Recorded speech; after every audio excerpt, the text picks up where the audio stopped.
This episode is all about finding time to unwind, recharge, to help bring balance, back to our busy lives, because it seems like everybody's just go these days.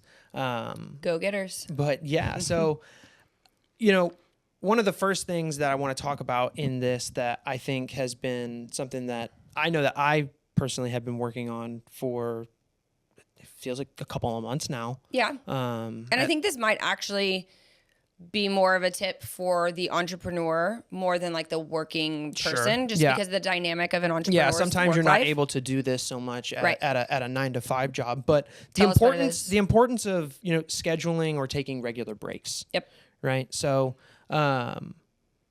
there's actually, I'll give a little bit of backstory that this is kind of a little off from our planning topic here, but when I was in college, we had a weird structure to the college that I went to, right? So my classes were 2 hours long, and I had either 1 or 2 classes a day, pretty much. But at the top of every hour, so at 50 minutes, we would get a 10-minute break.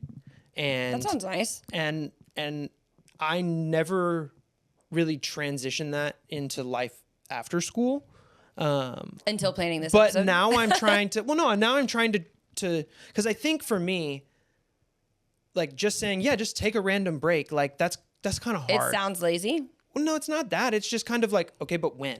Right. Right. Like, cause there's always one more thing I can do. There's one more piece of video I can edit. There's one more email I can send. But that goes into, you should be structuring your time in your workday to finishing tasks in that, like, let's just say that 50-minute structure. Right. Because like the coach that I follow, the high performance coach that I follow, that I talk about quite often on Growth Day, Brendan Bouchard, he does the exact same thing with the top of the hour. I didn't even know that's what that was called. Yeah.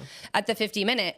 But what he does is he pushes his chair away from his screen, because that's typically where he's working from. Mm-hmm. And he does a 5-minute kind of breath work, closing your eyes. And then for the next remaining 5 minutes, he sits still with his eyes closed and just repeats the word release, release, release. And it actually helps release the tension from your body and like prepare you for what the next task will be. Yeah. And that's what's important. That break shouldn't be like, you shouldn't go into like a stimulant. Right. Like, you definitely don't want to go scroll on your phone. Right. Which is another thing that's hard to kind of like not want to do in that little break time. But discipline. Yeah. Disciplining the scheduling of regular breaks, I think, is extremely important. And it's not lazy or unuseful. Is that right? The right word? It's useful as long as you're doing it correctly, you know, and using that time, that small amount of time wisely.